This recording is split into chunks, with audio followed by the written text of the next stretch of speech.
رسول الله صلى الله عليه وسلم لا تزال طائفة من أمتي ظاهرين على الحق لا يضرهم من خذلهم حتى يأتي أمر الله وهم كذلك رواه مسلم.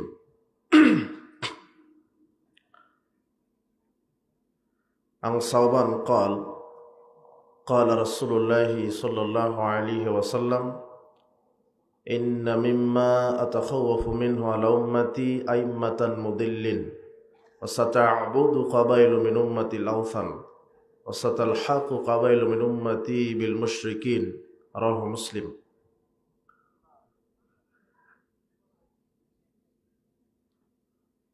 নন্দনালী যুব সমাজের উদ্যোগে আজকের ইসলামী সম্মেলনের সম্মানিত সভাপতি, প্রধান অতিথি, বিশেষ অতিথিবৃন্দ, আমার সাথে মঞ্চ উপবিষ্ট বিভিন্ন জায়গা থেকে আগত সম্মানিত ব্যক্তিবর্গ, আমার সামনে উপস্থিত মুসলিম দিনী ভাই, প্রাণপ্রিয় ছাত্র এবং যুবক ভাইয়েরা, পর্দার আড়ালের মা এবং বোনেরা, আমরা সর্বপ্রথম সেই আল্লাহ সুবহানাহু ওয়া তাআলার শুকরিয়া আদায় করছি যে আল্লাহ সুবহানাহু ওয়া তাআলা তার অশেষ মেহেরবানিতে, অনুগ্রহে আমরা এমন একটি বরকতমণ্ডিত মর্যাদাপূর্ণ জায়গায় আসার বসার যে তৌফিক আমরা পেয়েছি, যিনি দিয়েছেন, সেই মহান মনিবের দরবারে আমরা লাখ কোটি শুকরিয়া আদায় করছি। আমরা সকলেই বলছি আলহামদুলিল্লাহ। লাখ কোটি দরুদ ও সালাম বর্ষিত হোক সৈয়দুল মুরসালিন, নবিকুল শিরোমণি, নবী সম্রাট, সর্বশ্রেষ্ঠ নবী ও রাসূল জনাবে মুহাম্মদুর রাসূলুল্লাহ সাল্লাল্লাহু আলাইহি ওয়াসাল্লামের প্রতি।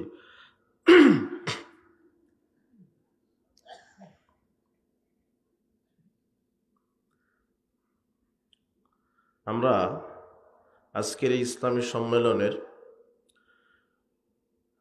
নির্ধারিত সংক্ষিপ্ত সময় আমরা আলোচনা করব ইসলাম সার্বজনীন বিধান, জীবন বিধান। ইসলাম সার্বজনীন জীবন বিধান, এটা একটি বিষয়। এই বিষয়ে কয়েল আছে নাকি? কয়েল বন্ধ করে দেন দেখি। ভাই কোথায় গেল? যারা তোমরা দায়িত্বশীল, দেখো কয়েল আছে মনে হয়, কয়েলের ইয়েটা আমি নিতে পারি না।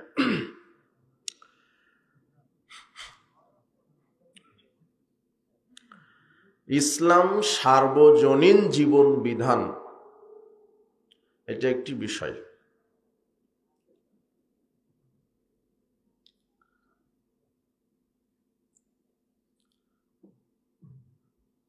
যারা দাঁড়িয়ে আছেন, চলাচল করছেন, বসেন, দাঁড়িয়ে থাকবেন না, আমাদেরকে মূল্যায়ন করার চেষ্টা করেন। আর যারা আপনারা বসে আছেন, আজকের পরিবেশটা সুন্দর লাগছে আমার কাছে, কোনো বিশৃঙ্খলা নাই। তো যারা বসে আছেন একটু মনোযোগী হবেন এবং আমরা যেটা বোঝানোর চেষ্টা করব সেটা বোঝার চেষ্টা করবেন। তো মনোযোগী যদি না থাকে তাহলে তো বুঝতে পারবেন না। এই জন্য মনোযোগের সাথে আমাদের কথা মূল্যায়ন করার চেষ্টা করবেন।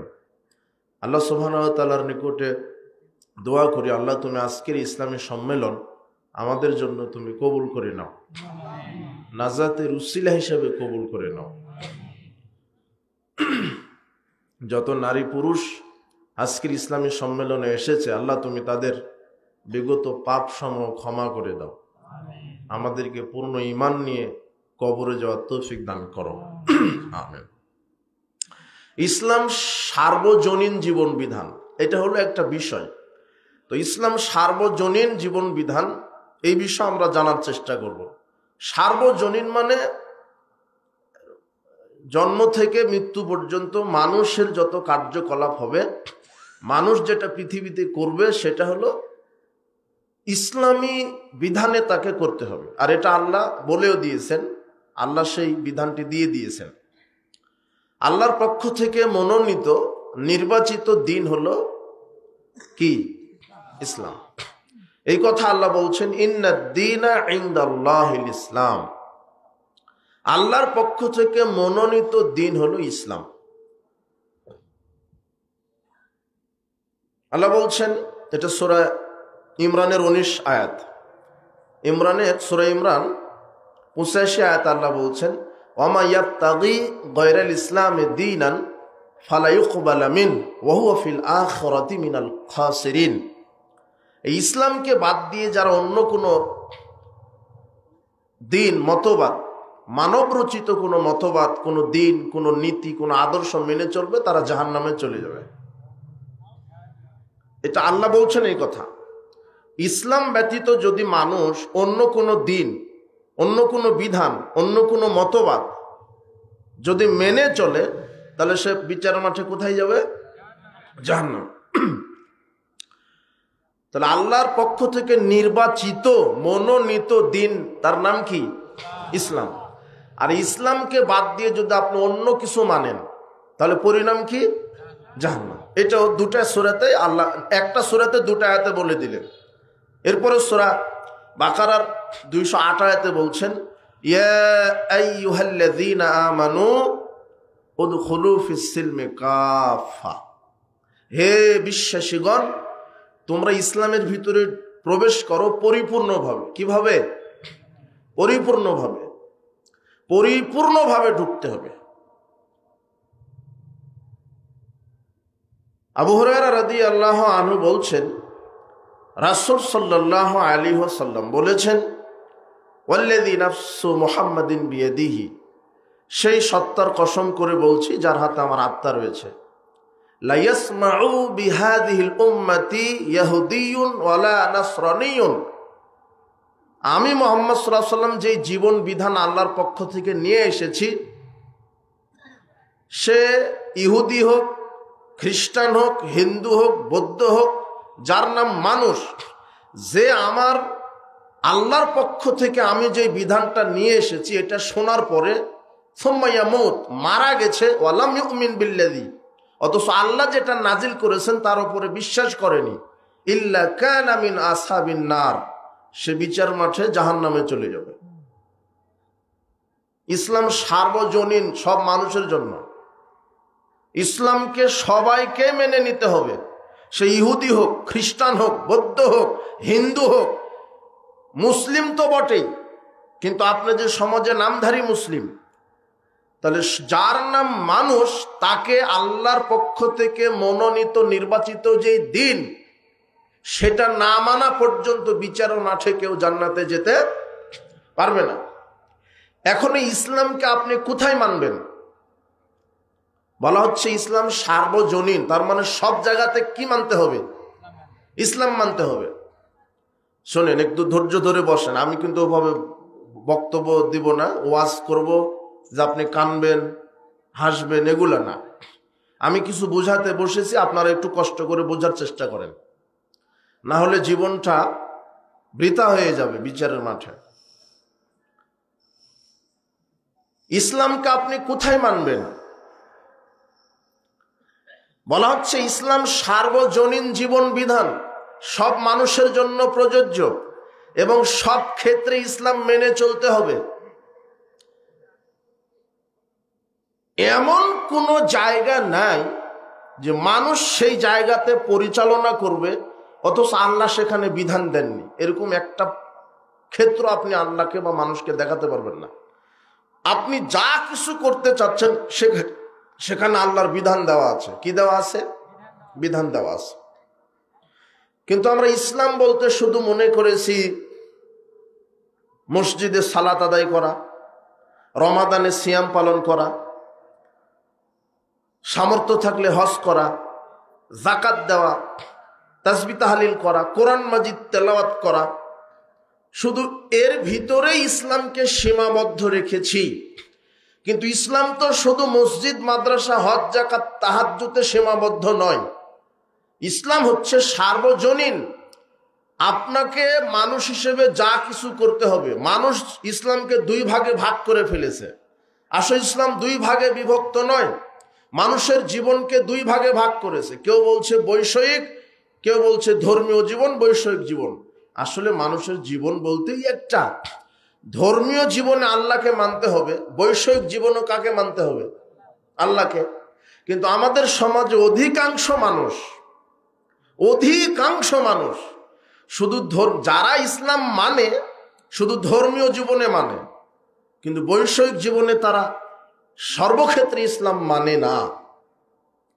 এবং অধিকাংশ মানুষের আকীদা এটা হয়ে গেছে যে ইসলাম মানে শুধু আমাকে মানতে হবে মসজিদে, আমি 5 ওয়াক্ত সালাত আদায় করি, আমি একজন মুসলিম, আমি তাহাজ্জুদ পড়ি, আমি একজন মুসলিম, আমি রমাদানের সিয়াম রাখি, আমি একজন মুসলিম।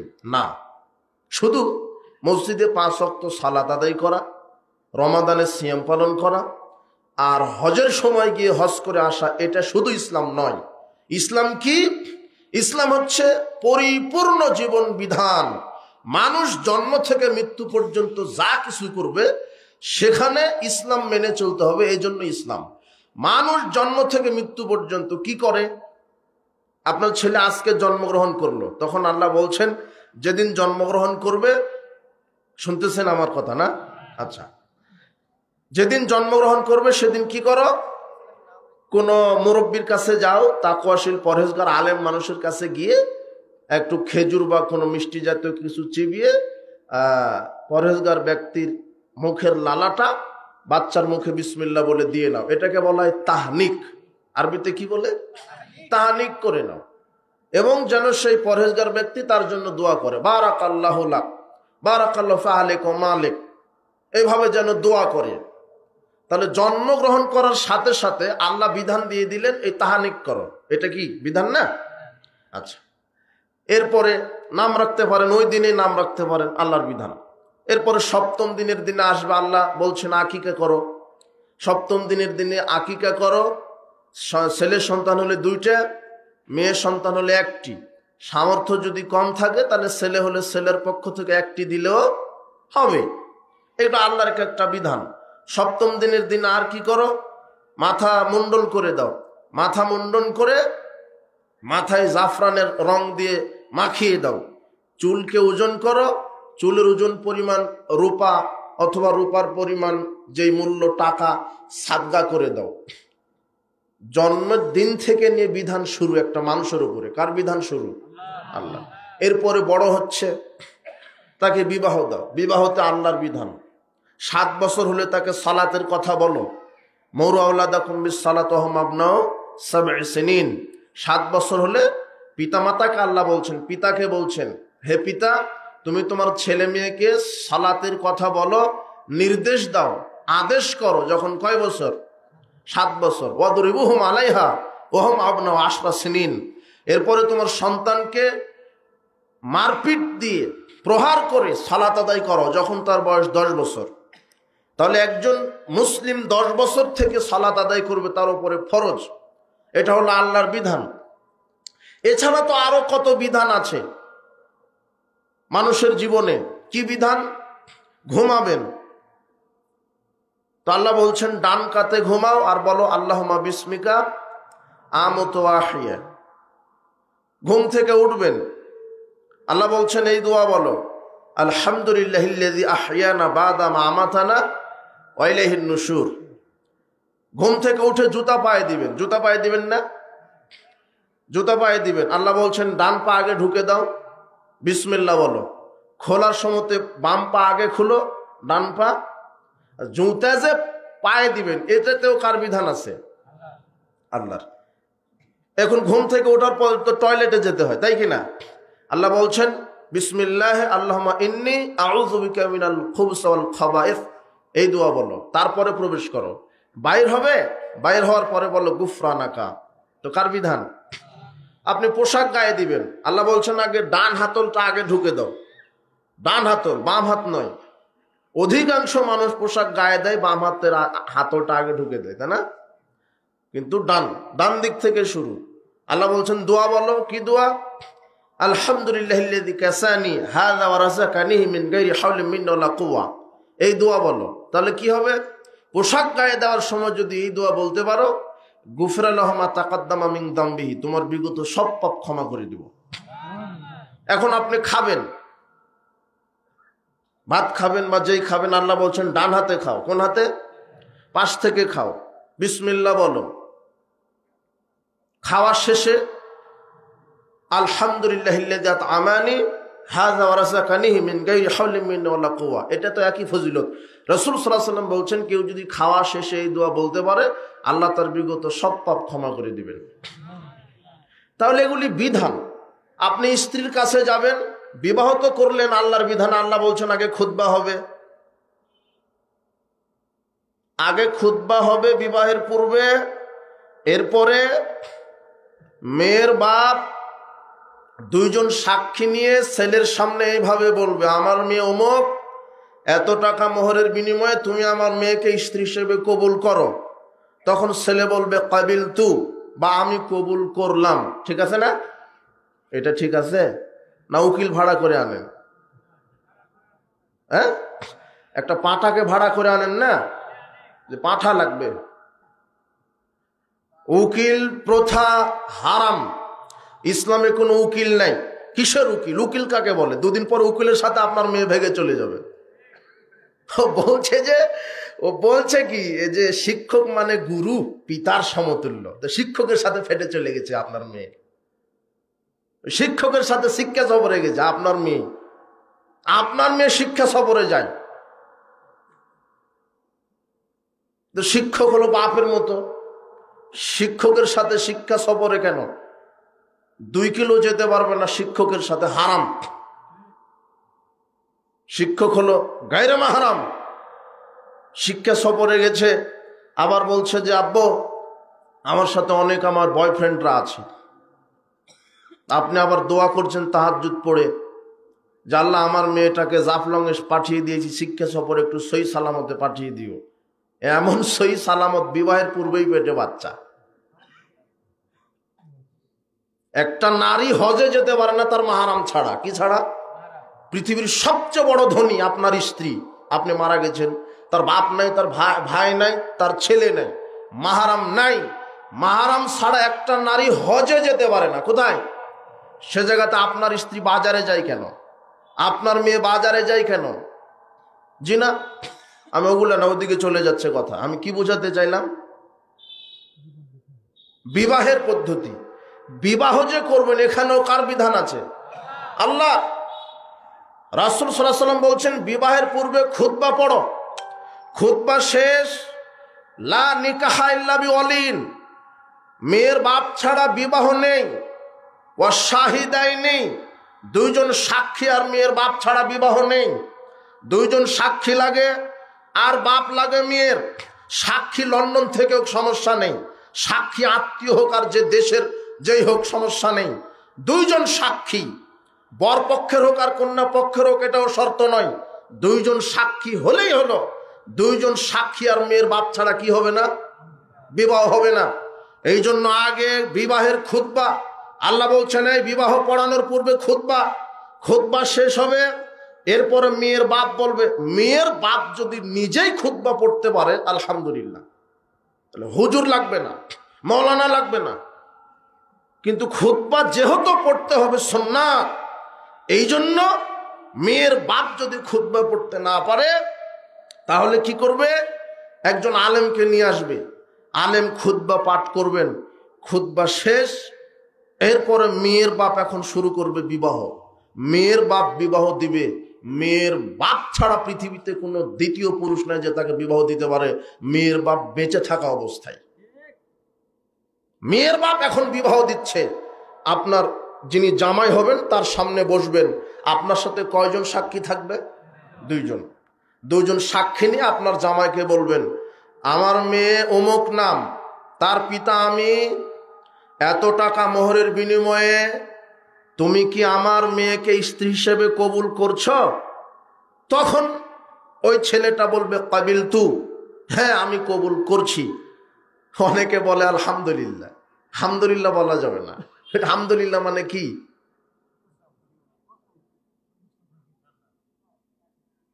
হাদিস আসছে কাবিল তু মানে আমি কবুল করলাম, এটাই বলতে হবে। আরবিতে না পারলে বাংলাতে বলবে কি আমি কবুল করলাম। এই যে একবার বললেই বিবাহ হয়ে গেল, 3 বার বলা ভালো, কিন্তু এই বলাটা বলবে কে? যদি মেয়ের পিতা অশিক্ষিত হয়, বলতে পারছে না, পাশ থেকে আর একজন শিখিয়ে দিবে, কিন্তু মুখ দিয়ে বলবে কে? মেয়ের বাবাই। কিন্তু উকিল বাপ একটা নিয়ে আসা হয়েছে, ও আগে 2 জন সাক্ষী নিয়ে মেয়ের কাছে যায়, মেয়ের কাছে গিয়ে বলে অমুক সাকিনের অমুক বাপের অমুক সন্তান তোমাকে বিবাহ করতে এসেছে এত টাকা মোহরের বিনিময়ে, তুমি কি তাকে স্বামী হিসেবে কবুল? তখন মেয়ে বলছে হ্যাঁ আমি কবুল করলাম। এই পদ্ধতি ইসলামে নেই। মেয়ের কাছে বিবাহ পড়াতে হবে না, মেয়ের কাছে বিবাহ পড়াতে হবে না। কি হবে? মেয়ের কাছ থেকে কি করবে? মেয়ের কাছ থেকে ওই দিন পিতা শুধু অনুমতি নিয়ে আসবে। কি নিয়ে আসবে? অনুমতি। মেয়ের বাপ মেয়ের কাছে গিয়ে বলবে যে আম্মু আমি তোমাকে আজকে বিবাহ দিতে চাচ্ছি অমুকের সাথে এত টাকা মোহরের বিনিময়ে, তোমার কি অনুমতি আছে? তখন মেয়ে বলবে ঠিক আছে আব্বু আমার অনুমতি আছে। তাও যদি না বলে চুপ থাকে, তাহলে ধরে নিতে হবে সেটা অনুমতি। এতটুকুন ইসলাম বলেছে।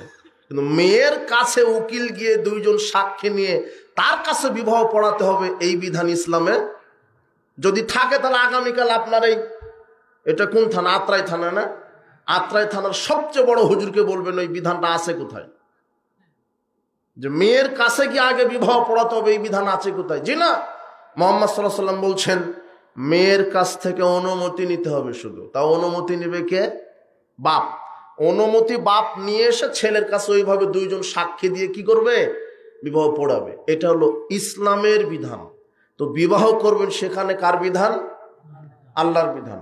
স্ত্রীর কাছে যাবেন, বিবাহ করেছেন স্ত্রীর কাছে যাবেন, আল্লাহ বলছেন এই দোয়া পড়ে নাও, বিসমিল্লাহে আল্লাহুম্মা জান্নিবনা শাইতান ওয়া জান্নিবিশ শাইতানা মা রাযাকতানা, গেলেন, এটাও বিধান।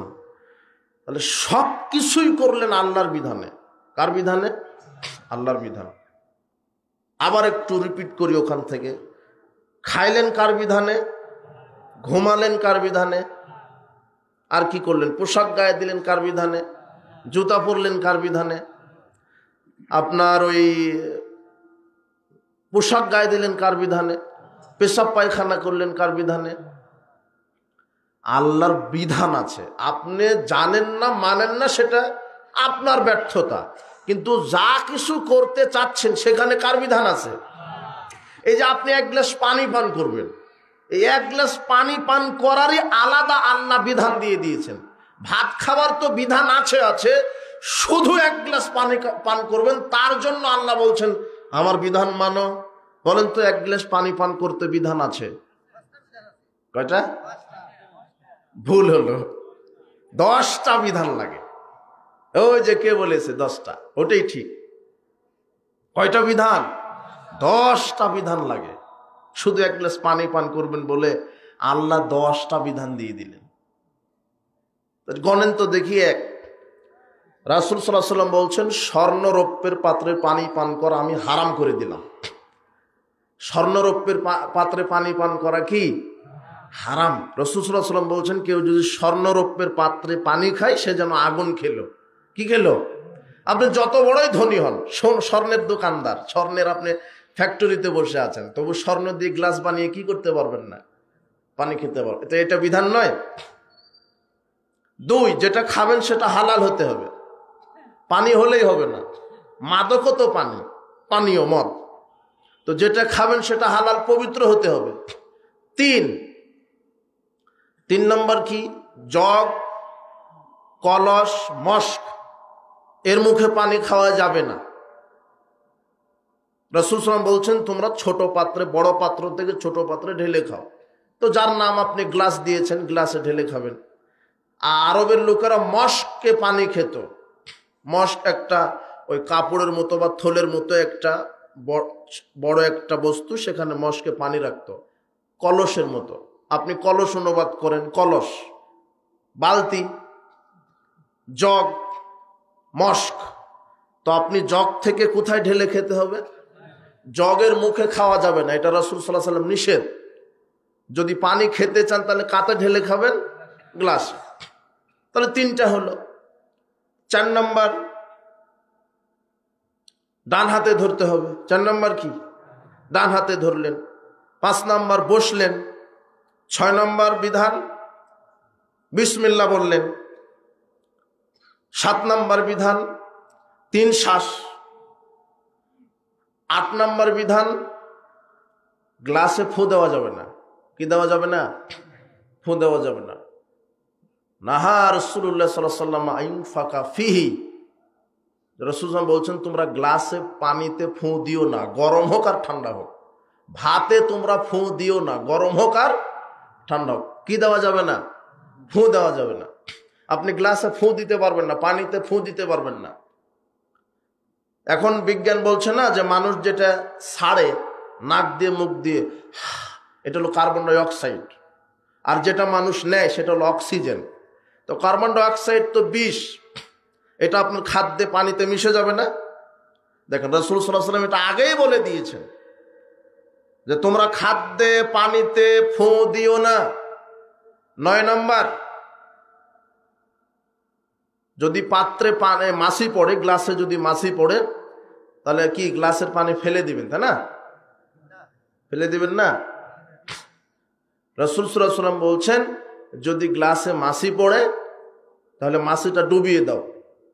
কেননা মাছির এক ডানাতে থাকে বিষ, আর এক ডানাতে থাকে ঔষধ। কাজে মাছিটা ডুবিয়ে মাছি ফেলে দিয়ে ওই গ্লাসের পানি কি করবেন? খেয়ে নেবেন। আর 10 নম্বর কি বলেন? আলহামদুলিল্লাহ। 1 গ্লাস পানি পান করবেন, তাই আল্লাহ কয়টা বিধান দিলেন? ওটা আমার গবেষণায় 10টা পাওয়া গেছে। আরো যদি গবেষণা হয় আরো থাকতে পারে, কথা বুঝে নিব না। 10টা বিধান লাগে। তাহলে আবার এখন দেখেন, ইসলাম সার্বজনীন। ইসলাম কি? সার্বজনীন জীবন বিধান। মানুষ যা কিছু করতে চাচ্ছে সেখানে আল্লাহ ইসলামের বিধান দিয়েছেন। খেতে হবে আল্লাহর বিধানে, পান করতে হবে আল্লাহর বিধানে, ঘুমাতে হয় আল্লাহর বিধানে, পোশাক গায়ে দিতে হয় আল্লাহর বিধানে, টয়লেটে যেতে হয় আল্লাহর বিধানে, বিবাহ করতে হয় আল্লাহর বিধানে, জুতা স্যান্ডেল পায়ে দিতে হয় আল্লাহর বিধানে। সব জায়গাতে বিধান। সালাত আদায় করলেন আল্লাহর বিধানে। সালাত কার বিধানে আদায় করেন? আল্লাহ। আল্লাহ বলছেন দাঁড়াও সালাতের জন্য, আগে নিয়ত করো। অজু তো আছে একবার, অজু করার পরে সালাতের জন্য নিয়ত করো। তাকবীরে তাহরিমা দাও, হাত বাঁধো, সূরা ফাতিহা পড়ো, রুকু করো, রুকু থেকে উঠো, সেজদা করো, তাশাহুদ পড়ো, সালাম ফিরাও। কার বিধান? হজ করতে গেছেন, হজের বিধান আল্লাহ দিয়েছেন। এহরাম বেঁধে নাও মিকাত থেকে, কাবা ঘরে ঢুকো, 7টা তওয়াফ দাও, 2 রাকাত আগে মাকাম ইব্রাহিমের পাশে সালাত আদায় করো, জমজমের পানি পান করো, সাফা মারওয়া সাই করো, আরাফায় যাও, মুজদালিফায় যাও, মিনায় যাও, কুরবানি করো, মাথা মুন্ডন করো, শয়তানকে পাথর নিক্ষেপ করো। কার বিধানে করলেন? তাহাজ্জুদ পড়েন কার বিধানে? সিয়াম রাখেন কার বিধানে? সব ক্ষেত্রে আল্লাহর বিধান। সব ক্ষেত্রে আল্লাহর বিধান আছে। বলেন তো আপনার স্রষ্টাকে? আল্লাহ। আকাশ এবং জমিনের স্রষ্টাকে? আল্লাহ। মানুষের স্রষ্টা আল্লাহ। মানুষের কোন কাজে কল্যাণ, কোন কাজে অকল্যাণ, এটা জানেন কে? আল্লাহ। কেননা আমার স্রষ্টাকে আল্লাহ। তাহলে আমি কিভাবে পরিচালিত হব এই বিধানটাও দিয়েছেন কে? আল্লাহ। এই মোবাইলের স্রষ্টা আছে কে বলেন তো? মোবাইলের স্রষ্টা কে? মানুষ। ঠিক বলেছেন। কম্পিউটারের স্রষ্টা কে? মানুষ। এই মোবাইল যিনি সৃষ্টি করেছেন, যেদিন সৃষ্টি করেছেন ওই দিনই এই মোবাইলটা কিভাবে পরিচালনা করতে হবে তার ব্যাপারে একটা কিতাব লিখেছেন। জানেন? পাননি? আপনি মোবাইল কিনতে গেলেই দেখবেন এরকম একটা খাপের ভিতরে কি থাকে, মোবাইল থাকে। হ্যাঁ, মোবাইল থাকে না এরকম একটা খাপের ভিতরে। খাপটাও যখন খুলবেন দেখবেন যে উপরে চার্জার আছে, ইয়ারফোন আছে, মোবাইল আছে, সব শেষে দেখবেন যে একটা কিতাব আছে, ছোট একটা কিতাব থাকে না? কিতাব মানে বই, বুঝেননি? বই থাকে তো। প্রত্যেকটা মোবাইলের সাথে কি আছে? মোবাইল আছে। কি আছে? বই আছে। ওই বইটা লিখেছে কে? যে ওই মোবাইলের কি স্রষ্টা, ওই মোবাইলের যে স্রষ্টা তিনি লিখেছেন। বলেন তো বইটা কেন লিখেছেন? ওই মোবাইলটা কিভাবে চালাতে হবে, তাই না? অন কিভাবে, অফ কিভাবে, ডাটা কানেকশন কিভাবে, কিভাবে কি করতে হবে, সব সিস্টেম, সব বিধান ওই কিতাবে লিখে দিয়েছেন। তো আমাদের স্রষ্টাকে, তো আল্লাহ একটা কিতাব দিয়েছেন আমাদের চলার জন্য। সেই কিতাবের নাম কি? আল কোরআন। আর একটা কি? হাদিস। দুইটা কিতাব। কয়টা? একটা নয়। শুধু কোরআন মানলে হবে না। এখন উপমহাদেশে কিছু আছে আহলে কোরআন, শুধু কোরআন মানে।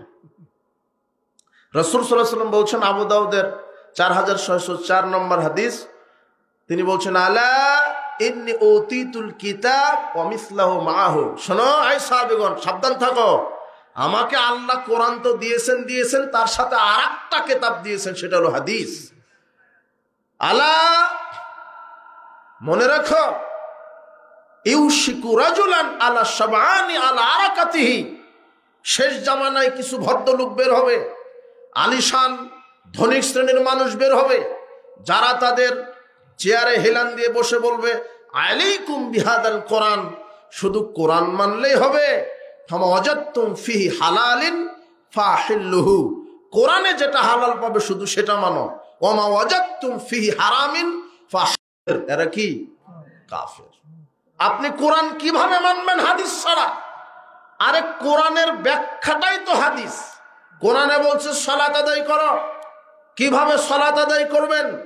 রুকু, কিয়াম, কউদ, সিজদা। রুকুতে কি বলবেন, সিজদাতে কি বলবেন, কোন সালাত কয় রাকাত, কিভাবে কোন পদ্ধতিতে করবেন, কোরআনে নেই। কোরআনে বলছে সিয়াম রাখো, সিয়াম কখন থেকে শুরু কখন থেকে শেষ, কিভাবে ইফতার, সিয়ামের বিধান। কোরআনে বলছে হজ করো, কিভাবে করবেন, এটা হাদিসে যেতে হবে। হাদিস ছাড়া কোরআন মানা সম্ভব নয়, অসম্ভব। এই জন্য এক শ্রেণীর পথভ্রষ্ট ফিতনাবাজ বের হয়েছে, তারা শুধু বলছে কোরআন মানলে হবে। জি না, অসম্ভব। কোরআনে সকল মৃত প্রাণীকে হারাম ঘোষণা করা হয়েছে। তাহলে মাছ যে আপনি মৃত খান, তাহলে মাছ খাওয়া কি হবে? হারাম হবে। কোরআনে যত রক্ত, সব রক্তকে হারাম ঘোষণা করা হয়েছে। তা আপনি যে কলিজা প্লিহা খান, এটা তো রক্ত, কথা বুঝেননি? কিন্তু রাসূল সাল্লাল্লাহু আলাইহি ওয়াসাল্লাম বলছেন, তিনি বলছেন আল্লাহ যেমন হারামের বিধান দিতে পারে, আমি মুহাম্মদ সাল্লাল্লাহু আলাইহি ওয়াসাল্লামকে আল্লাহ ওই রকমই ক্ষমতা দিয়েছেন, আমিও হারামের বিধান দিতে পারি। সুবহানাল্লাহ। মুহাম্মদ সাল্লাল্লাহু আলাইহি ওয়াসাল্লাম বলছেন, আমি হারাম করলাম গৃহপালিত গাধা, আমি হারাম করলাম। কোরআনে কিন্তু গৃহপালিত গাধা হারাম নেই। কে হারাম করেছেন? মুহাম্মদ সাল্লাল্লাহু আলাইহি ওয়াসাল্লাম। আল্লাহ শুধু একাই কিছু ফরজ করতে পারেন না, রাসূল সাল্লাল্লাহু আলাইহি ওয়াসাল্লাম ফরজ করতে পারেন। মানে আল্লাহ করানোর ক্ষমতা দিয়েছেন। আল্লাহ বলছেন ফারাদা রাসূলুল্লাহ সাল্লাল্লাহু আলাইহি ওয়াসাল্লাম যাকাতুল ফিতর, আমি মুহাম্মদ সাল্লাল্লাহু আলাইহি ওয়াসাল্লাম যাকাতুল ফিতর কি করলাম? ফরজ। যাকাতুল ফিতর কে ফরজ করেছেন? মুহাম্মদ সাল্লাল্লাহু আলাইহি ওয়াসাল্লাম। গাধা কে হারাম করেছেন? মুহাম্মদ সাল্লাল্লাহু আলাইহি ওয়াসাল্লাম। তো শুধু আপনি যদি কোরআন মানেন তাহলে গাধা তো খাওয়া জায়েজ হবে, অথচ গাধা খাওয়া কি? হারাম। গৃহপালিত গাধা হারাম, বন্য গাধা খাওয়া যায়, গৃহপালিত গাধা হারাম। যদি আপনি শুধু কোরআন মানেন, মাছ খেতে পারবেন না, কলিজা প্লিহা খেতে পারবেন না। কিন্তু রাসূল সাল্লাল্লাহু আলাইহি ওয়াসাল্লাম বলছেন আমি দুইটা জিনিস জায়েজ করে দিলাম, মৃত মাছ আর মৃত টিড্ডি পাখি, দুইটা প্রাণী খাওয়া জায়েজ করে দিলাম। মৃত গরু মৃত হলে খাওয়া কি? হারাম। ছাগল মরা হলে হারাম। আপনার বাড়িতে যে মুরগিটা মারা গেছে, ওটা জবাই করে খাওয়া কি? কিন্তু মুরগির মতোই ছোট্ট একটা পাখি আছে, টিড্ডি পাখি, ওটা জবাই করে খাওয়া কি? হারাম। মুসনাদ আহমদে আসছে 5725 নম্বর হাদিস, রাসূল বলছেন টিড্ডি পাখি আর কলিজা প্লিহা খাও, মৃত মাছ খাও, আমি মুহাম্মদ সাল্লাল্লাহু আলাইহি ওয়াসাল্লাম হালাল করে দিলাম। তো শুধু কোরআন মেনে আপনি কিভাবে চলবেন? অনেক কথা এই ব্যাপারে আছে। এখন কথা হলো যে আপনার স্রষ্টাকে আল্লাহ, আপনার ভালো মন্দ কল্যাণ অকল্যাণ কে ভালো বুঝেন? আল্লাহ। মোবাইলের যিনি স্রষ্টা তিনি সংবিধান লিখেছেন মোবাইলকে কিভাবে চালাতে হবে। আমার স্রষ্টা, মানুষের স্রষ্টা আল্লাহ, মানুষ কিভাবে চলবে এর সংবিধান কে দিয়েছেন? আল্লাহ। আর আল্লাহর সংবিধান কোরআন আর হাদিস। তো আপনি কোথায় কোরআন হাদিস মানছেন? সর্বক্ষেত্রে কোরআন সুন্নাহ মেনে চলতে হবে। শুধু ইসলাম মানে সালাত, সিয়াম, হজ, যাকাত এটা নয়। সর্বক্ষেত্রে মানুষের কল্যাণ কিসে, অকল্যাণ কিসে, মানুষের ক্ষতি কিসে, উপকার কিসে, সব কিছু জানেন আল্লাহ। এই জন্য আল্লাহ সব কিছু বিধান দিয়েছেন। আর ইসলামে পরিপূর্ণ ঢুকে যেতে হবে। মানুষ শুধু বুঝেছে ইসলাম মানে সালাত, সিয়াম, হজ, যাকাত। জি না, ইসলাম মানে সার্বজনীন জীবন বিধান। সালাত আল্লাহর বিধানে যদি করেন তাহলে শিক্ষানীতিও কার বিধানে প্রণয়ন করতে হবে? আল্লাহর বিধান। অর্থনীতি কার বিধানে প্রণয়ন করতে হবে? তো বাংলাদেশে যে অর্থনৈতিক সিস্টেম আছে এটা কার বিধানে? মানুষের বিধান। যে ব্যাংক ব্যবস্থাগুলি আছে সুদ ভিত্তিক, বোঝেননি? এই যে বাংলাদেশে যত ব্যাংকিং সিস্টেম কি ভিত্তিক? সুদ ভিত্তিক। চালায় কারা? মুসলমান। দাড়ি টুপি নিয়ে বসে আছে, বুঝেননি? এ শুধু মনে করেছে ইসলাম মানে সালাত আদায় করো।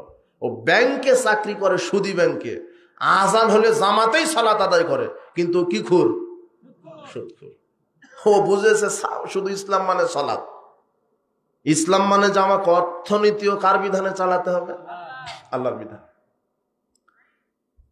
সালাত, সিয়াম আল্লাহর বিধান শুধু নয়, আমি সার্বিক জীবনে যা কিছু করব সেখানে কার বিধান দেওয়া আছে? আল্লাহর বিধান। আপনি সর্বক্ষেত্রে আল্লাহর বিধান মেনে চলেন। কোথায় আপনি মেনে চলছেন সর্বক্ষেত্রে আল্লাহর বিধান? কোথায় মেনে চলছেন? আপনার অর্থনীতি ব্যবস্থা, শিক্ষা ব্যবস্থা, আপনার ব্যবসা নীতি সব মুনাফাখুরি। আচ্ছা, সালাত আদায় করলেন কার বিধানে? আজকে মসজিদে। সিয়াম রাখলেন কার বিধানে? হজ করেন কার বিধানে? যাকাত দেন কার বিধানে? খান, ঘুমান, পেশাব পায়খানা করেন কার বিধানে? রাজনীতি করছেন কার বিধানে? হ্যাঁ, মানুষের না? এই যে রাজনীতি যে করছেন, কেন এখানে রাজনীতি আল্লাহর বিধান নাই? আল্লাহ মনে হয় রাজনীতি বুঝেন না। আর আলেমেরা কেন রাজনীতির কথা বলবে? রাজনীতি বুঝে রাজনীতি করবে কারা? ওই যে উস্তাদ বলে গেল না, রাজনীতি মানে রাজার কি নীতি। তো রাজার নীতি সবচেয়ে শ্রেষ্ঠ নীতি, আইন, সংবিধানের কিতাব কোনটা? কোরআন। আর কোরআনের ধারক বাহক হচ্ছেন আলেম ওলামা। তো আলেম ওলামা রাজনীতি বুঝবে না, তুমি বুঝবা? আলেমেরাই তো বেশি রাজনীতি বুঝবে। কথা বুঝেননি? কোন সুর, লুচ্চা, বদমাশ, হারামখোর, বেনামাজি এরা নেতা হতে পারে? আজকের নেতা কারা? এরাই। অথচ নেতা হবে তো আলেম। নেতা কে হবে? আলেম। আসলে এদেশের মানুষের রক্ত আর স্বভাব, কৃষ্টি, কালচার একেবারে মিশে গেছে এই প্রচলিত ইহুদি খ্রিস্টানের নীতিতে মিশে গেছে।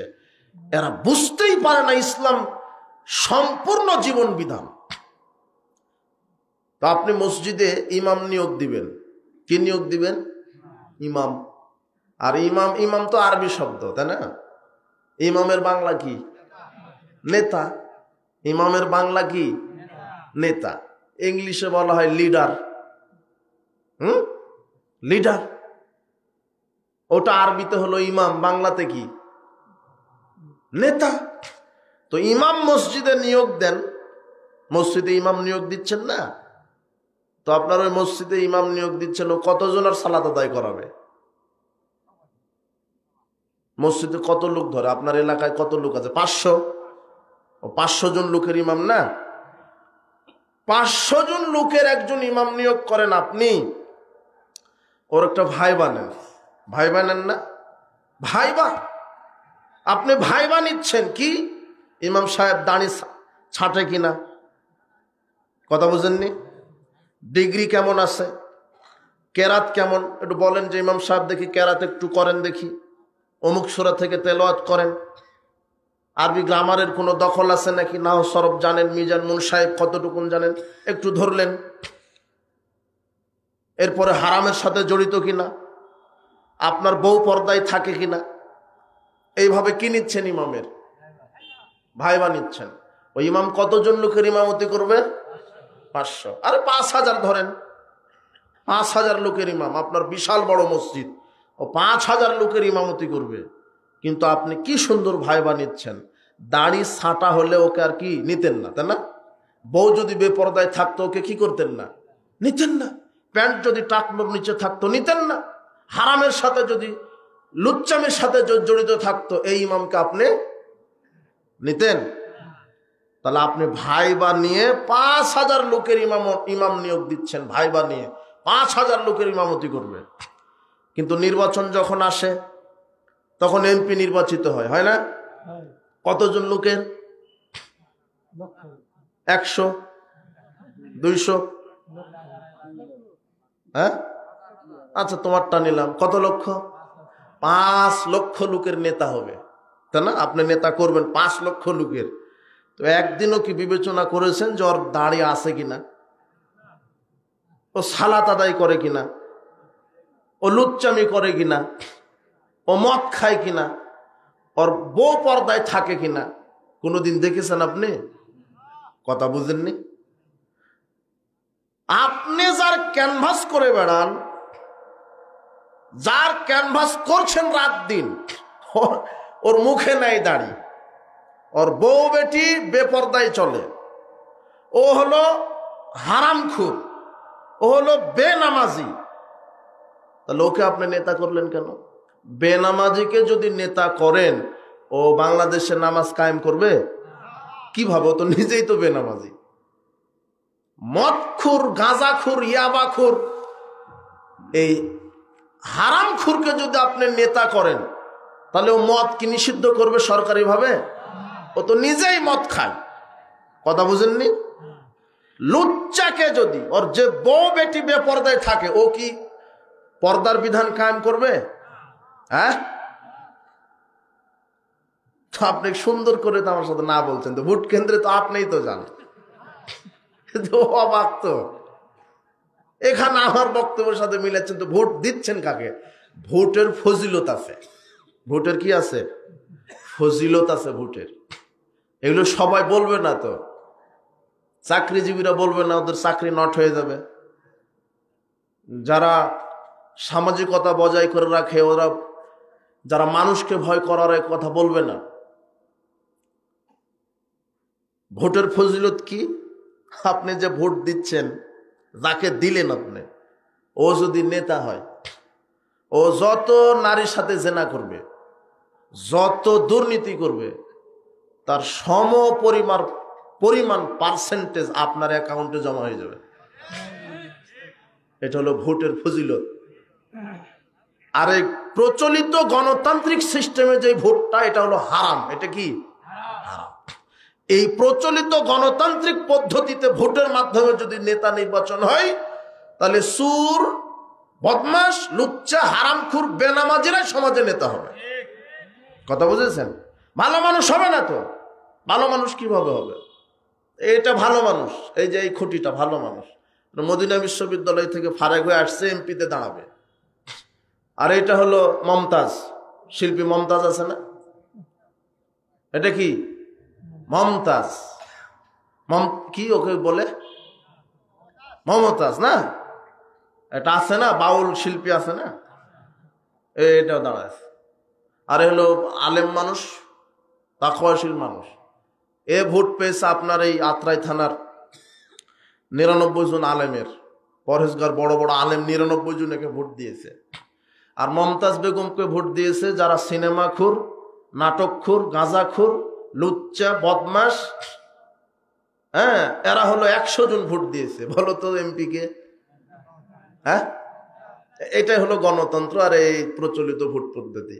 আর এতদিন ধরে এই গণতান্ত্রিক সিস্টেমে অযোগ্য এরাই হলো সংসদে বসেছিল। তাই তো সংসদে গান গায়, সংসদে কোরআন তেলাওয়াত হয় না, সংসদ থেকে কি শুনেন আপনি? গান। ওখানে পাঠায়েছে, আপনি তো ওদের পাঠায়েছে। কোন দুর্নীতিবাজ, কোন বেনামাজি, কোন লুচ্চা, কোন বদমাস, কোন হারামখোর, যারা কোরআন সুন্নাহ জানে না, এরা নেতৃত্ব হতে পারে না, নেতৃত্ব দিতে পারে না। আরে দেশের নেতা হবে তো যারা দেশের হকপন্থী আলেম ওলামা, এরাই তো নেতা হবে। যদি এরা নেতা হয়, যদি এই দেশের হকপন্থী আলেম ওলামা যদি নেতা হয়, 300টা সিট আছে জাতীয় সংসদে, 300টা সিটে যদি বেনামাজি বাদ দিয়ে ঘুষখোর, সুদখোর, দুর্নীতিবাজ, লুচ্চা, হারামখোর, মদখোর, এই সেকুলার নেতাগুলিকে বাদ দিয়ে যদি আপনি বাংলাদেশের সংবিধানের 300টা, বাংলাদেশের সংসদের 300টা সিটে এই দেশের হকপন্থী 300 জন আলেমকে এমপি মন্ত্রী নির্বাচন করেন, আর যদি সংবিধান ইহুদি খ্রিস্টানের বাদ দিয়ে সংবিধান যদি কোরআন সুন্নাহ করতেন, আজকে আলেম ওলামার এই রাত জেগে বক্তব্য দেওয়া লাগতো না। আজকে এখানে আমাকে উঠার পরেও বলা হয়েছে একটু মাদকের বিরুদ্ধে বলেন। বেটা, মাদকের বিরুদ্ধে আমি বলবো কেন? মাদকের বিরুদ্ধে কথা হবে সংসদে। সংসদে যেদিন 300 জন হকপন্থী আলেম ওলামা দাঁড়াবে, আর যখন কোরআন সুন্নাহ কায়েম হবে, 24 ঘন্টার মধ্যে মাদকের লাইসেন্স কবর দেওয়া হবে। যারা মদ খাবে, গাঁজা খাবে, ইয়াবা খাবে, আল্লাহ বলছেন প্রথমে তাদেরকে ধরো, 40টা জুতার পিঠে মারো, এরপরে যদি আবার খায় 80টা মারো, আবার খেলে তাকে বসো তোমরা 5 বছর জেল দাও। এটা হলো ইসলামের আইন। তুমি যে নেতাকে সংসদে বসায়ছো, ও মদের লাইসেন্স দেয়, ও হলো হারামখোর একটা। ও গাঁজা বন্ধ করবে না, গাঁজার লাইসেন্স দিয়ে গাঁজাকে জীবিত রাখবে। ওই জন্য আলেমকে বসাতে হবে। মাওলানা সাহেব বক্তব্য দিবে না, বাবাজিরা তোমরা নামাজ পড়ো, নামাজ না পড়লে জাহান্নামে যাবে, এরকম বক্তব্য স্টেজ থেকে হবে না। এরকম বক্তব্য দেশের হকপন্থী আলেম ওলামা যখন এমপি মন্ত্রী হবে, সেদিন সংসদে বসে আইন পাশ করবে। বাংলাদেশের প্রত্যেকটা আকেল বালেগ, প্রত্যেকটা মুসলিম নারী পুরুষকে আজ থেকে 5 ওয়াক্ত সালাত বাধ্যতামূলক করা হলো। যারা 5 ওয়াক্ত সালাত আদায় করবে না, তাদের আজীবন জেল হবে। এটা আইন পাশ করা হবে, সংসদ থেকে আইন পাশ করা হবে। জেনার বিরুদ্ধে আলেম বক্তব্য দিবে না, জেনার বিরুদ্ধে বক্তব্য দিবে সংসদে। কেন? সংসদে যে এখন সংবিধান কোরআন হাদিস, তখন পাশ করে দেওয়া হবে বিবাহের পূর্বে কেউ যদি জেনায় লিপ্ত হয় 100 লাঠি পিটানো হবে। বিবাহের পরে যদি কেউ জেনায় লিপ্ত হয়, তাহলে তাকে ঢাকার নয়াপল্টন মাঠে, বিশাল মাঠে, লক্ষ কোটি মানুষের সামনে বুক পর্যন্ত একে গেড়ে দিয়ে পাথর মেরে মাথা ফাটিয়ে দিতে হবে। এই বিধান যখন বাংলার জমিনে কায়েম হবে, রাতারাতি লুচ্চামি বন্ধ হয়ে যাবে। ওয়াজে কাম হবে না। ওয়াজে কি করে কাম হবে?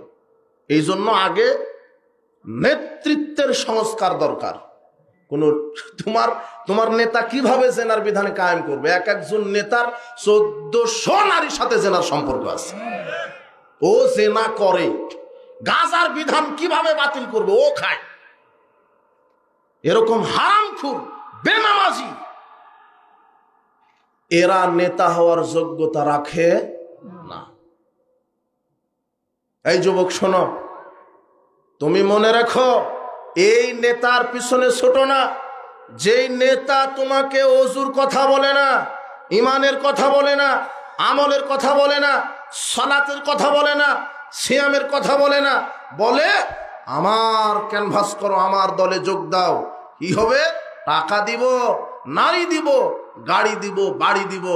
জি না, এই নেতা তো জাহান্নামে যাবে, তোমাকে নিয়ে যাবে, তুমি মনে রেখো, তুমি সাবধান হও। এরকম নেতার পিছনে ছোট না। কোন হারামখোর দুর্নীতিবাজ বেনামাজি নেতা হতে পারে না। নেতা হবে যে কোরআন সুন্নাহর জ্ঞান রাখে, যে আলেম। তোমার সমাজ ব্যবস্থাটাই ভঙ্গুর। মসজিদের সভাপতি আছে বেনামাজি, তুমি কি দিয়ে ঠেকাবে?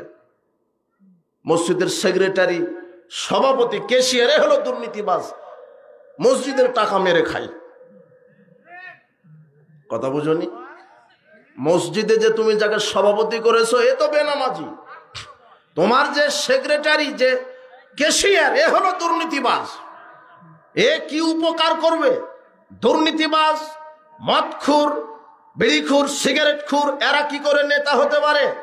আরে কোনো বেনামাজি, কোনো মদখোর, বিড়িখোর, সিগারেটখোর টয়লেটের সভাপতি হওয়ার যোগ্যতা রাখে না এরা। আপনাকে মসজিদের দায়িত্ব দিলেন মানে? আশ্চর্য কথা। ও কেন ইসলামী জালসার প্রধান অতিথি হবে? যাকে আপনি ইসলামী জালসার প্রধান অতিথি করেছেন এ কেবলা চিনে না, এ সালাত তো বহুদূরের কথা, ওযুই জানে না, বলে ইসলামী জালসার প্রধান অতিথি। ও বক্তব্য দিবে, আলেম ওলামার শোনা লাগবে বেটা। আলেম ওলামা বক্তব্য দিবে, ওরা বসে বক্তব্য শুনবে। ওর কাছে অনুমতি নেওয়া লাগে যে স্যার একটু অনুমতি দেন, ইসলামী জালসা করব। লুচ্চামি করে, কনসার্ট করে, নারী নাচায়, এর জন্য অনুমতি লাগে না। তাফসীর করতে অনুমতি লাগে। অযোগ্য মুনাফিক নেতাতে ভরে গেছে বাংলাদেশ। আশ্চর্য কথা। আপনি ঠিক বলছেন মানে? আপনি তো ঠিক বলতে বলিনি। সকালে আপনি 500 টাকা দেবেন, আমাকে ভোট দিবেন। আপনি বাংলাদেশে কুরবানির সময় যখন আসে, একটা ছাগলের 15 লক্ষ টাকা দাম হয়। আর ভোটের সময় যখন আসে, এই আত্রাবাসীর দাম হয় 500 টাকা। 500 টাকাতে বিক্রি হয়ে এমন হারামখোরকে ভোট দিলেন, ও ওযুই জানে না। এই বেনামাজিকে নেতা বানাবেন মানে? আত্রাই থানার এমপি হবে যে সবচেয়ে বড় আলেম। যখন এই আত্রাই থানায় সবচেয়ে বড় আলেম এমপি হবে, 24 ঘন্টার মধ্যে লুচ্চামি, হারামখুরি, গাঁজাখুরি বন্ধ করে দিবে। তখন আর ওয়াজ করা লাগবে না। যখন আলেম এই দেশে নেতৃত্ব দিবে, সেদিন সালাত কায়েম হবে, পর্দা কায়েম হবে, চুরি বন্ধ হবে। চুরি বন্ধ করবে কি করে তোমার নেতা? তোমার যেই দেশে পিয়ন 400 কোটি টাকার মালিক, এমপির অবস্থা কি? ও চুরির বিধান কায়েম করবে কিভাবে? ওই তোমার এমপির আগে হাত কাটা যাবে। যখন কোরআন কায়েম হবে সংসদে, তখন কার হাত কাটা যাবে? তোমার নেতারই। ও হলো বড় চোর। কে বলেছে ও সন্ত্রাস? এই দেশের সন্ত্রাস পুষে হলো এদেশের প্রশাসন। আমি বলেছি বাংলাদেশের আইনকে আইনের আওতায় আনতে হবে, ওই সন্ত্রাসকে নয়। কথা বুঝেছেন? এই জন্য নেতৃত্বের সংস্কার দরকার, দলের সংস্কার দরকার। ইসলাম রোগের চিকিৎসা দেয় না। ইসলাম রোগ যে জায়গা থেকে হচ্ছে সেটার চিকিৎসা দেয়। কথা বুঝেননি মনে হয়? রোগটা হচ্ছে কি কারণে, ওটার চিকিৎসা। ইসলাম রোগের চিকিৎসা দেয় না। ইসলাম নেতার পরিবর্তন চায় না, ইসলাম নীতির পরিবর্তন চায়। কিসের? নীতির। আওয়ামী লীগ ক্ষমতায় থাক, শেখ হাসিনার যে ছেলে আছে সজীব ওয়াজেদ জয়, ও থাক ক্ষমতা, ও প্রধানমন্ত্রী। ওই বিএনপির জিয়ার ছেলে তারেক রহমান আছে না, ও প্রধানমন্ত্রী, সমস্যা নেই। দলের নেতার পরিবর্তন ইসলাম চায় না, নীতি। ওই তারেক রহমান দেশের নেতা হবে, দাড়ি ছেড়ে দিবে, টুপি পরবে, আলখাল্লা জুব্বা পরবে, কোরআন হাদিস শিখবে, আর বাংলাদেশের সংসদের 300টা সিটে হকপন্থী আলেম ওলামাকে এমপি মন্ত্রী দিয়ে দিবে, আর সংবিধান করবে কোরআন হাদিস, বাস। আর লাগবে? কথা বুঝেননি মনে হয়? তো আপনি দলের পরিবর্তন, নেতার পরিবর্তন দেখি করবেন। এই গণতন্ত্র এর সিস্টেম হয়ে গেছে মুদ্রার মতো, এই পিঠ আর ওই পিঠ। ওই যুবকেরা বলছে ফ্যাসিস্ট তাড়িয়েছি, তুমি কিছুই তাড়াওনি। আগামীকাল যদি ডক্টর ইউনূস বলে যে এই প্রচলিত গণতান্ত্রিক পদ্ধতিতে ভোটের মাধ্যমে আমি সরকার নির্বাচিত করব, তাহলে একটা ফ্যাসিস্ট গেছে আর একটা ফ্যাসিস্ট এসে বসবে। কথা বুঝেননি? কয়লা ধুলে কি যায় না? ময়লা যায় না। তোমার গণতন্ত্রের সিস্টেমটা তো এটাই, যেই দেশে একটা চেয়ারম্যান হতে খরচ করা লাগে 1 কোটি। কত কোটি? ও 1 কোটি টাকা খরচ করে চেয়ারম্যান হয় 50 কোটি চুরি করার ধান্দাতে। আমি তো ঠিক বলা সহ্য করি না। আপনি 1000 টাকাতে বিক্রি হন, আর বিক্রি হওয়ার পরে বলে চেয়ারম্যান, কি চেয়ারম্যান পেলাম, রাস্তার কাজ করছে না। ও করবে কি করে? ও তো আপনার ভোট কিনে নিয়েছে, ও টাকা খরচ করা লেগেছে চেয়ারম্যান হতে। এই জন্য রাস্তার যতগুলি অনুদান আসবে ও সব খাবেও। কথা বুঝেননি? ভোট কেন্দ্রে যাবেন না, স্লোগান উঠান। তোমার যারা দাড়ি টুপি নিয়ে রাজনীতি করা শুরু করেছে, এদের আল্লাহর উপরে ভরসাই নাই যে ক্ষমতা আল্লাহ দিতে পারে, ইমানের উপরে ভরসাই নাই। ইব্রাহিম আলাইহিস সালাম মণ্ডপে ঢুকে মূর্তি ভাঙার জন্য, আর তোমার হুজুর মণ্ডপে যায় মূর্তি উদ্বোধন করার জন্য। কথা বুঝলি তুমি? ওদের পিছনে ছোটা লাগবে না। ও লেখা হয়েছে ইসলামী গাঁজা ফ্যাক্টরি, তাহলে গাঁজা জায়েজ না? এটা ইসলামী গাঁজা, কিন্তু বুঝেন এটা কি গাঁজা? কি ওস্তাদ? হ্যাঁ, বিসমিল্লাহ বিড়ি ফ্যাক্টরি। আচ্ছা, গাঁজা একজনে খাচ্ছে বাম হাতে, কিন্তু আপনি খাবেন বিসমিল্লাহ বলে, জায়েজ হবে না? বিসমিল্লাহ বলে খাচ্ছেন তো। তো ওরা ইসলামী দল, আসলে ওরা হলো গণতান্ত্রিক দল। কথা বুঝেছেন? ইসলামী দল নয়। ওদের ভরসা নাই যে আল্লাহ ক্ষমতা দিতে পারে। এখন আপনি বলবেন যে সমাজ ইসলাম কায়েম হবে কিভাবে? তো নবী রাসূলদের তরিকায়। কিভাবে? দিন রাত দাওয়াত দিতে হবে। দিতে থাকেন 1 বছর, 2 বছর, 20 বছর, 100 বছর, 500 বছর। নূহ আলাইহিস সালাম 950 বছর দাওয়াত দিয়েছেন। যখন বাংলাদেশের 16, 18, 20 কোটি মানুষ বুঝবে যে না, এই ইলেকশন পদ্ধতিতে নেতা নির্বাচন হলে চোর ডাকাত পাবো, আমরা সিলেকশনের নেতা চাই। কিসে? সিলেকশন। এটা ইসলামী পদ্ধতি, ইসলামী শরিয়া। সিলেকশন কি? বাছাই। মানে 10 জন জ্ঞানী লোক, পরহেজগার, তাকওয়াশীল ব্যক্তি, 10 জন লোক 2-3 দিন চিন্তা ভাবনা করবে যে বাংলাদেশের প্রধানমন্ত্রী কাকে করা যায়, কে যোগ্য, তাকওয়াশীল, পরহেজগার, একেবারে কোরআন হাদিসের উপরে পণ্ডিত কে আছে, একটু ভাববে। ভেবে ভেবে ওহ হ্যাঁ, ডক্টর আসাদুল্লাহ গালিব খুব ভালো মানুষ, এ হবে মন্ত্রী। আচ্ছা, আব্দুল্লাহ ফারুক সালাফি আছেন, শহীদুল্লাহ খান মাদানী আছেন। এইভাবে নাম চলে আসবে মুখে। যে মন্ত্রী হবে সে স্বপ্নেও জানবে না যে আমি হব। কথা বোঝেন নিব না? এটা হলো ইসলামী পদ্ধতি। আর গণতান্ত্রিক পদ্ধতিতে বলছে আমাকে নেতা বানান, ও নেতৃত্ব চেয়ে নিচ্ছে। রাসূল বলছেন নেতৃত্ব চেয়ে নেও না, চেয়ে নিলে আল্লাহর পক্ষ থেকে সহযোগিতা আসবে না। আর যদি চেয়ে না নিয়ে যদি নেতৃত্ব আসে, তাহলে আল্লাহ কি করবেন? তোমাকে সহযোগিতা করবেন। তো রাজনীতিটা আপনি করবেন কার বিধানে? আল্লাহর বিধানে।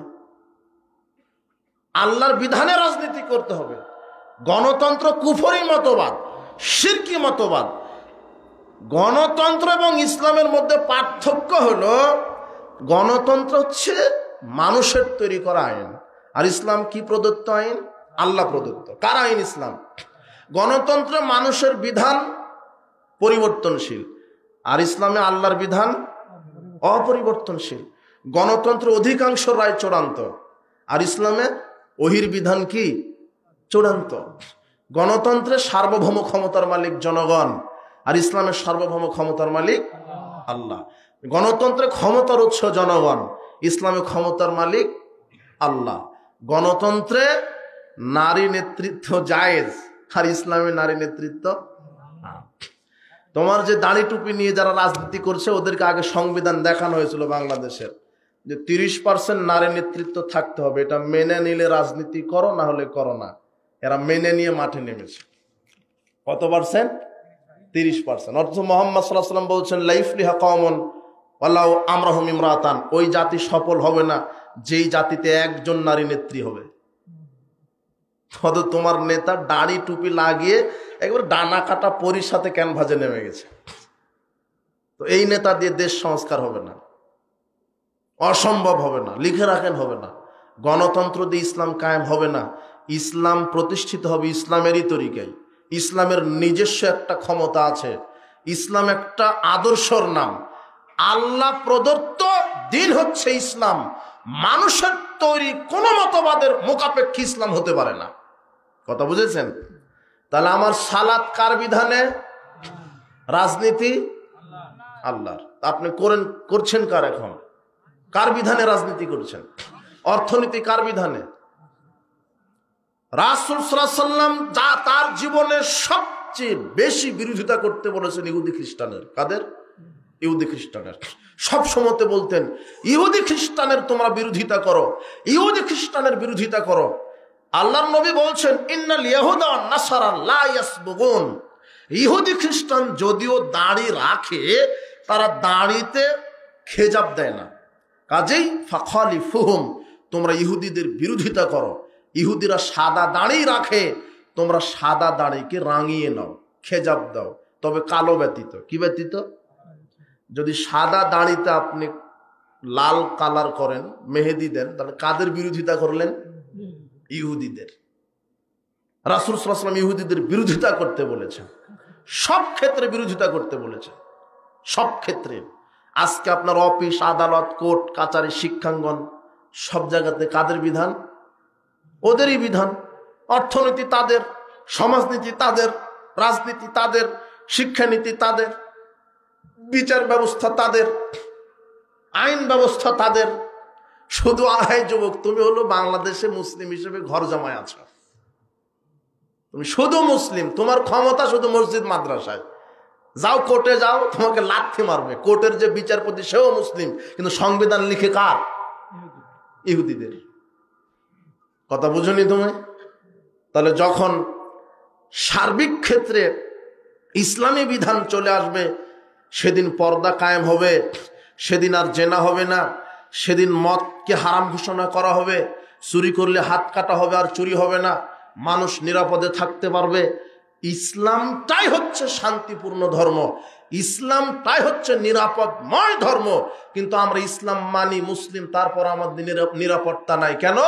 ইসলামের বিধান আমাদের সমাজে নাই। ইসলামী বিধান যদি থাকতো তাহলে কি হতো? নিরাপদে থাকতাম। কিন্তু ইসলামী বিধান নাই বলে আমাদের নিরাপত্তা নেই। কে নিরাপত্তা দিবে? যে নিরাপদের ডিলার হাতে নিয়েছে তারই তো নিরাপত্তা নেই। তোমার মন্ত্রী যখন যায়, সামনে 10টা গাড়ি, পিছনে 10টা গাড়ি, ডানে বামে 10টা। দেখো না, কয়েকজন থাকে আবার এইভাবে ছেলুট মারে। মানে ওই মন্ত্রীরই কি নাই? নিরাপত্তা নাই। অথচ যেদিন এই দেশে ইসলামের রাষ্ট্র কায়েম হবে, নারী চলবে রাস্তায়, তার সতীত্ব কেউ নষ্ট করতে পারবে না।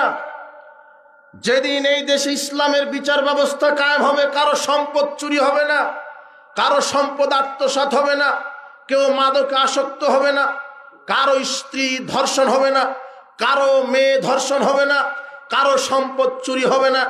যেদিন ইসলামের চিত্র সমাজে ফুটে উঠবে, যেদিন ওমরের মতো শাসক এই দেশে কায়েম হবে, ওমর এত বড় পরেজগার তাকওয়াশীল শাসক, ওমর রাদিয়াল্লাহু আনহু, তিনি রাতের আধারে তার রাজ্য ঘুরে ঘুরে সাধারণ মানুষকে দেখেন যে কে কোন বিপদে আছে, কে কোন বিপদে আছে। একদিন দেখছেন যে একটা তাঁবুর ভিতর থেকে কান্নার আওয়াজ তাঁবুর ভিতর থেকে আসছে। তো কেন কাঁদে? ওমর রাদিয়াল্লাহু আনহু জিজ্ঞাসা করছেন। তখন বুড়িমা বলছে যে ছেলে মেয়েকে কাঁদে, ছেলে মেয়ে কাঁদে ক্ষুধার জ্বালায়। তো আপনার ওই পাত্রের ভিতরে কি? বুড়িমা পাত্র রান্না করছে, পাত্রের ভিতরে আগুন জ্বালিয়ে। তখন ওমর রাদিয়াল্লাহু আনহুকে বলছেন যে এর ভিতরে গোস্ত রান্না হচ্ছে। আসলে তো গোস্ত নয়, কয়েকটা পাথর দিয়ে নাড়া দিচ্ছি আর বাচ্চাদেরকে সান্ত্বনা দিচ্ছি। এইভাবে সান্ত্বনা দিতে দিতে ঘুমিয়ে যাবে। ওমর রাদিয়াল্লাহু আনহু বলছেন, আমার এই কথা শুনে পায়ের তলা থেকে যেন মাটি খসে পড়ছে। তিনি দৌড় দিয়ে চলে গেলেন বাইতুল মাল ফান্ডে, গিয়ে কর্মচারীকে বলছেন আটা রেডি করো, খাদ্য রেডি করো, আমার কাঁধে উঠিয়ে দাও। ওমর রাদিয়াল্লাহু আনহু মানে অর্ধ পৃথিবীর খলিফা, অর্ধ পৃথিবীর প্রেসিডেন্ট, তার নাম কি? ওমর। তিনি ঘরে ঘরে বাড়িতে বাড়িতে দুঃখী মানুষের খবর নিচ্ছেন। আর তোমার নেতা ওই যে ভোটের মধ্যে এসেছে, আর খবর পাওয়া যায় না। তুমি তোমার এই ইউনিটের একজন ওই মেম্বারের কাছে যাবে, 1 মাস দৌড়াতে হয়, 2টা জুতা ক্ষয় করতে হয়। তাও বলে যে নেতা ঘুমাচ্ছে গাঁজা খেয়ে, উঠতে দেরি হবে। ও দেরি হবে উঠতে, আপনি আগামীকাল আসেন। তোমার নেতা ঘুমায় রাত 3টায়, ফজর তো নাই। ওই নেতার কাছে তুমি গেছো, তোমার মেম্বার ও কি বলা যাবে, ওমর রাদিয়াল্লাহু আনহু নিজে ক্ষুধার্ত মানুষের পাশে দাঁড়িয়েছেন, আটার বস্তা কাঁধে নিয়েছেন, আটার বস্তা কাঁধে নিয়ে বুড়িমার কাছে গিয়ে রুটি তৈরি করে ছেলে মেয়েকে খাইয়ে দিয়ে এসেছেন। যেই ওমর আটার বস্তা কাঁধে নিয়ে ভিক্ষুকের অসহায় মানুষের কাছে আটা দিতে যায়, আর সেই দেশের নেতা, সেই নেতাই এই দেশে আটার বস্তা চুরি করে। ও বিলি করে আর চুরি করে। কথা বুঝেননি মনে হয়? এটা হলো পার্থক্য। আপনি কাকে নেতা করছেন? একজন বিধবার কাট করে দিতে তোমার মেম্বার বলছে 5,000 টাকা লাগবে। কথা বুঝেননি? তো লাগবেই তো, ও তো মেম্বার হয়েছে 1 কোটি খরচ করে, তো লাগবে না? আপনি তো খেয়ে থুয়েছেন ওর টাকা। কথা বুঝেননি? সাবধান। ওমর রাদিয়াল্লাহু আনহু তার মতো নেতৃত্ব যখন আসবে দেশে, সেদিন মানুষ শান্তি তৃপ্তিতে পাবে। ওমর রাদিয়াল্লাহু আনহু একদিন খুতবা দিচ্ছিলেন মেম্বারে দাঁড়িয়ে, লম্বা ছাটের জুব্বা পরে খুতবা দিচ্ছেন। এখন যারা খুতবা শুনছে মুসল্লি, তারা বলছে যে খুতবা পরে, মানে ঘটনা হলো এর খুতবার কিছুদিন আগে যুদ্ধের তিনি মাল বন্টন করছিলেন, একটা করে চাদর সবাইকে দিচ্ছিলেন, একটা করে চাদর। তো তিনি তার ভাগে একটা পেয়েছেন, তার ছেলেকে একটা দিয়েছেন, সবাই চাদর একটা করে পেয়েছেন। তো যেই চাদর পেয়েছেন ওই চাদরের জুব্বা হবে না, একটা জুব্বা হবে না। উনি ওই চাদরের ছাদ দিয়ে জুব্বা তৈরি করে খুতবা দিচ্ছেন। তো এখন মুসল্লিরা বলছে খুতবা পরে, আপনি এই যে 2 ছাদের চাদরের জুব্বা কোথায় পেলেন? আপনি তো একটা পেয়েছেন, আপনার 2টা জুব্বা কিভাবে হলো? আগে হিসাব দেন। তখন ওমর রাদিয়াল্লাহু আনহুর ছেলে আব্দুল্লাহ বলছেন, শোনেন, আমার যেটা ভাগে পেয়েছিলাম সেটা আমার আব্বাকে দিয়েছি, আর আমার আব্বা উঁচা পাঁচা মানুষ, তাই 1 ছাটের ওই চাদরের জুব্বা হয়নি, তাই আমার একটা চাদর দিয়েছি, এই 2 চাদর মিলিয়ে জুব্বা তৈরি করেছে। তখন বলছে যে এখন খুতবা চালান, এর জবাব দিই তা। আর তোমার একজন ওই পুলিশ কর্মকর্তার ছুকে যে থাকে 500টা শার্ট, 500টা বোরখা, সব চুরি করা টাকা দেয়। সব কি করা টাকা? নিজের টাকা হলে তো 500টা কিন্তু না, বুঝেননি মনে হয়? হিসাব বুঝেন না নাকি? কতদিন আর ঘুমিয়ে থাকবেন? একটু বলেন না।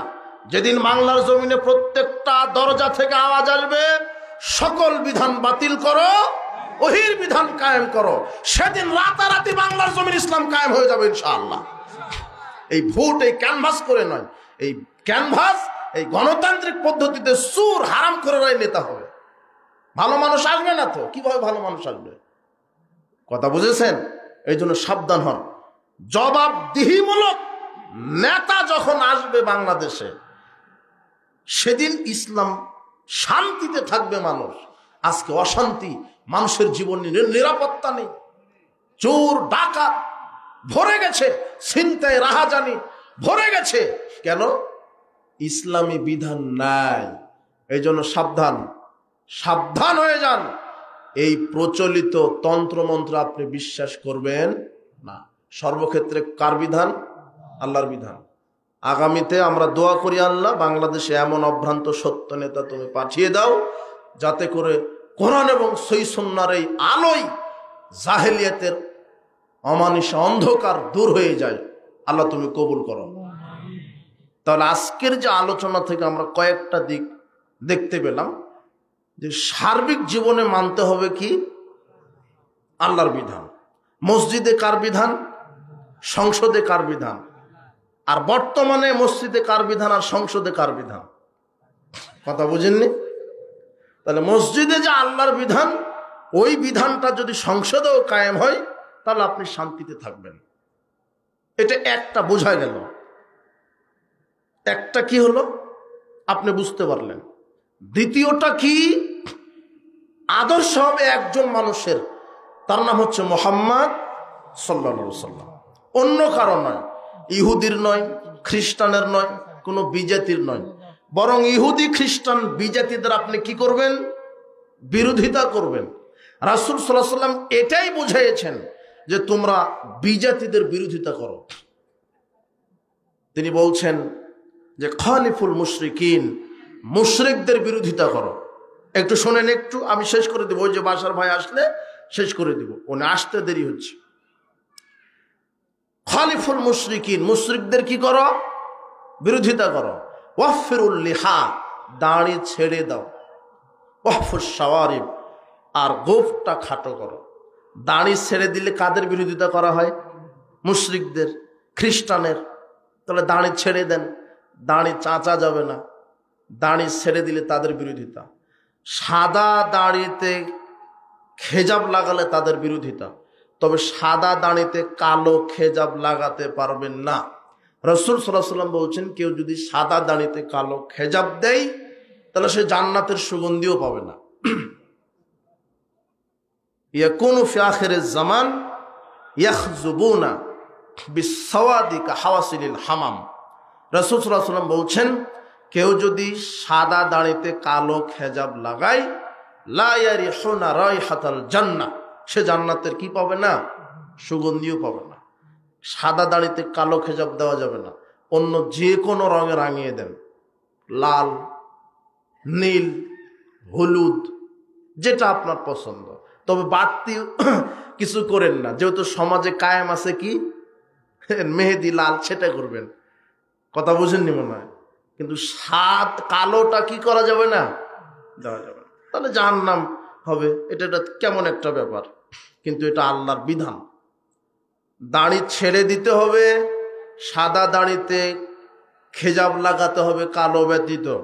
ইহুদি খ্রিস্টানের বিরোধিতা করতে হবে সব ক্ষেত্রে। ছেলে মেয়েকে টাটা বাই বাই শিখাবেন না, ওটা কাদের সিস্টেম? ইহুদি খ্রিস্টানের। কি শিখাবেন? মামা চলে যাচ্ছে, খালু চলে যাচ্ছে, তার নানা চলে যাচ্ছে, দাদা যাচ্ছে, তখন ছেলেকে শিখিয়ে দিবেন ওই যে দাদা যাচ্ছে সালাম দাও, নানা যাচ্ছে সালাম দাও। আরো বেশি যদি কিছু জানেন তাহলে বলবেন যে এইভাবে বিদায় দাও দাদাকে, কি আস্তাউদিউল্লাহ দীনাকা ওয়া আমানাতাকা ওয়া খাওয়াতিমা আমালিকা ওয়া যাওয়াদাকা আল্লাহু তাকওয়া ওয়া গাফারা দামবাকা ওয়া ইয়াসসারা লাকাল খায়রা হাইসুমা কুনতা। এটা শিখান। অন্তত কি দিতে শিখাবেন? সালাম। ছেলে মেয়েকে পথভ্রষ্ট করেন না। কি শিখাচ্ছেন ছেলে মেয়েকে? আর আপনি বা কি শিখলেন? আমি তো আপনাকে চিনি, আপনি সালাম দিতেই শিখেননি। আপনি বলছেন আসসালামু আলাইকুম, তাহলে এটা হলো? যে আসসালামু আলাইকুম বলছে সে কিন্তু বিসিএস ক্যাডার মানুষ, কিন্তু এখনো কি দিতে শিখেনি? সালাম দিতে শিখেনি। শিখবে কি করে? ওই যে কিন্ডার গার্ডেনে ভর্তি করে দিয়েছেন যে বাচ্চাকে, ওই যে হাফ কেজি 1 কেজি আদেশের আছে না, কেজি। এখন তো মানে এই কিন্ডার গার্ডেন, কেজি যেগুলো আছে, নার্সারি, এগুলোতে বাচ্চার সাথে মা ফ্রি। মানে 1 ঘন্টা ক্লাস, আধা ঘন্টা বাচ্চাকে দিচ্ছে ক্লাস, আধা ঘন্টা বাচ্চার মায়ের সাথে ক্লাস। বোঝেননি মনে হয় কথা? খারাপ লাগলো নাকি? যান কিন্ডার গার্ডেনে। ও ফজর পড়বে না, ফজরের সময়তে মা উঠতেই চায় না, উঠে একেবারে জাগিয়ে দিল। ওর চাই তোর ব্যাগ, ওর কিতাব বইখানার ওজন বেশি। চলে গেছে কিন্ডার গার্ডেনে, ওখানে ABCD পড়ছে, 1 2 পড়ছে, সব পড়ছে, কিন্তু কি নাই? আলিফ বাতা নাই। তো ওখানে পড়াননি। তো আমি কিন্ডার গার্ডেন, প্লে, নার্সারির বিরোধিতা করছি না, ওগুলো থাক। ইসলাম স্থানের পরিবর্তন চায় না, ওই স্থানে কিসের পরিবর্তন ঘটাতে হবে? নীতির পরিবর্তন। ওই কিন্ডার গার্ডেনেই সিলেবাস হবে কোরআন হাদিসের। কিসের? কোরআন হাদিসের। বাস ওই মক্তবে আপনার ছেলে পড়বে, তাহলে দেখবেন 4 বছরের বাচ্চা সুন্দরভাবে সালাম দিবে। কিভাবে? আসসালামু আলাইকুম ওয়া রাহমাতুল্লাহি ওয়া বারাকাতুহু। এছাড়া যদি আপনার ছেলে বিশেষ ক্যাডারও হয় তাহলে সালাম দিতে শিখবে না।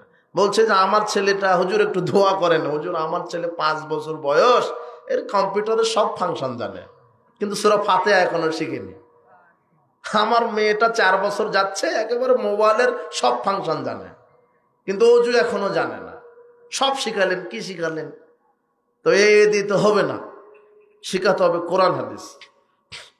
যাক, আমি আর সামনে ওভাবে কথা বলবো না। আজকে আমার বিষয় কি ছিল বলেন তো? হ্যাঁ, এই বিষয়টা অন্তত মনে রাখেন, বক্তব্য তো মনে রাখতে পারবেন না। ইসলাম সার্বজনীন। সালাত যার বিধানে, রাজনীতিও তার বিধানে, হজ যার বিধানে, অর্থনীতি তার বিধানে। মা বোনেরা এসেছেন, আল্লাহ সুবহানাহু ওয়া তাআলা আমাদের সবাইকে ইসলাম সার্বিক জীবনে মেনে চলার তৌফিক দান করুন। বারাকাল্লাহু ফিকুম ওয়া জাযাকুমুল্লাহ খায়র। আসসালামু আলাইকুম ওয়া রাহমাতুল্লাহি ওয়া বারাকাতুহু।